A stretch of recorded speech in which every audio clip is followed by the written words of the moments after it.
Assalamualaikum warahmatullahi wabarakatuh. Saya Sylvia Imraatun Hasanah, NPM 2103010071. Di sini saya akan menjelaskan tentang pemikiran ekonomi Islam masa dinasti Umayyah. Pada abad pertengahan merupakan masa pemerintahan daulah-daulah Islamiyah. Salah satunya adalah masa Daulah Umayyah. Dalam masa kekuasaan dinasti Umayyah, hampir mencapai 1 abad, tepatnya selama 90 tahun dengan 14 orang khalifah. Di antara 14 khalifah Bani Umayyah yang berkuasa sekitar 90 tahun, terdapat beberapa orang khalifah yang dianggap berhasil dan menjalankan roda pemerintahan.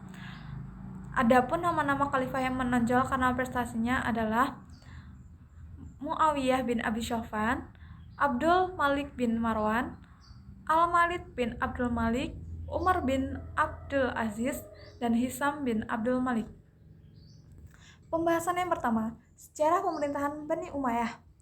Periode negara Madinah berakhir dengan wafatnya Khalifah Ali bin Abi Thalib. Muawiyah bin Abi Sufyan adalah khalifah pertama pada masa dinasti Bani Umayyah. Terbentuknya dinasti ini dan diakuinya secara resmi, Muawiyah memangku jabatan khalifah pada tahun 661 Masehi sampai 400 atau 41 Hijriah. Kebijakan umum pada masa dinasti Umayyah.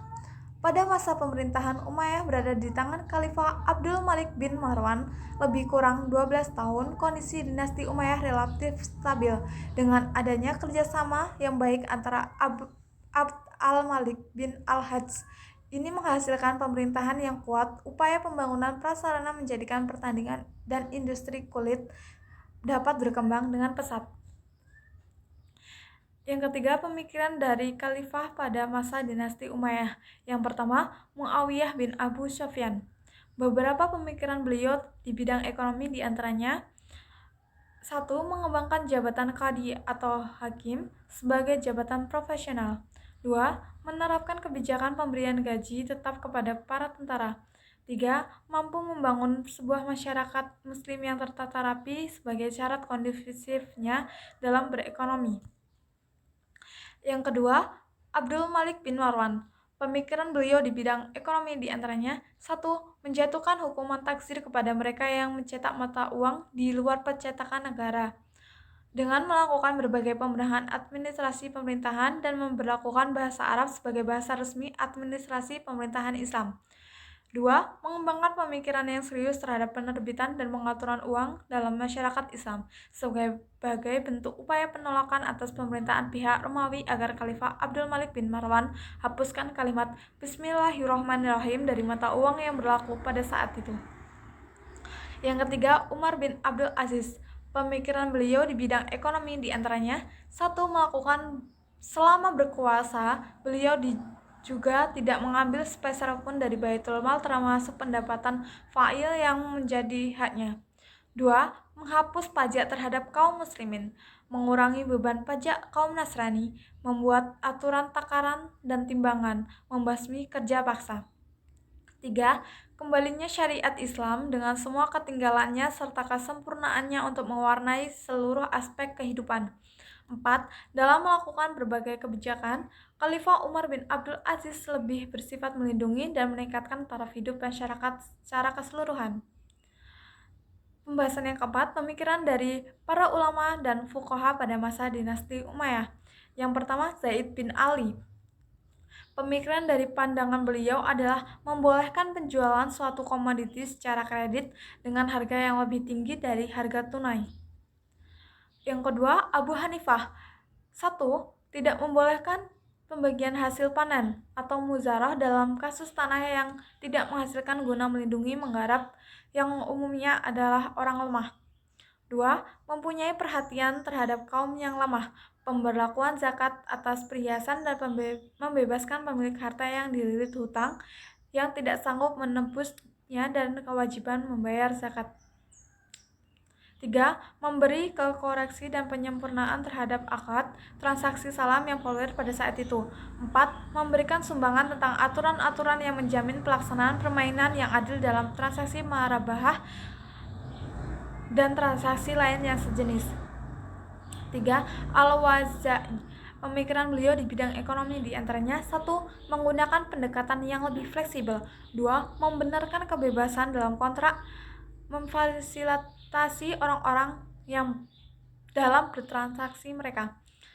3. Memberlakukan sistem bagi hasil pertanian karena sistem ini dibutuhkan seperti halnya ia membolehkan bagi hasil keuntungan. Dalam hal ini, model pinjaman adalah dalam bentuk tunai. 4. Imam Malik bin Anas. Pemikiran beliau di bidang ekonomi diantaranya 1. Penguasa mempunyai tanggung jawab untuk mensejahterakan rakyatnya, memenuhi kebutuhan rakyat seperti halnya yang dilakukan oleh Khalifah Umar bin Khattab. 2. Menerapkan prinsip maslahah marsalah yang dapat diartikan sebagai asas manfaat kegunaan, yaitu sesuatu yang memberi manfaat bagi kepada individu ataupun kepada masyarakat banyak. Sedangkan prinsip-prinsip marsalah dapat diartikan prinsip kebebasan, tidak terbatas, miring, dan tidak terikat. Kesimpulannya, pada masa pemerintahan dinasti Umayyah, kebijakan moneter nyata dilakukan Muawiyah bin Abi Sufyan adalah mencetak uang. Oleh Abd al-Malik mengubah mata uang Bizantium dan Persia dipakai daerah-daerah yang dikuasai Islam. Untuk itu, dia mencetak mata uang tersendiri dengan memakai kata-kata dan tulisan Arab serta tetap mencantumkan kalimat Bismillahirrahmanirrahim pada tahun 74 Hijriah.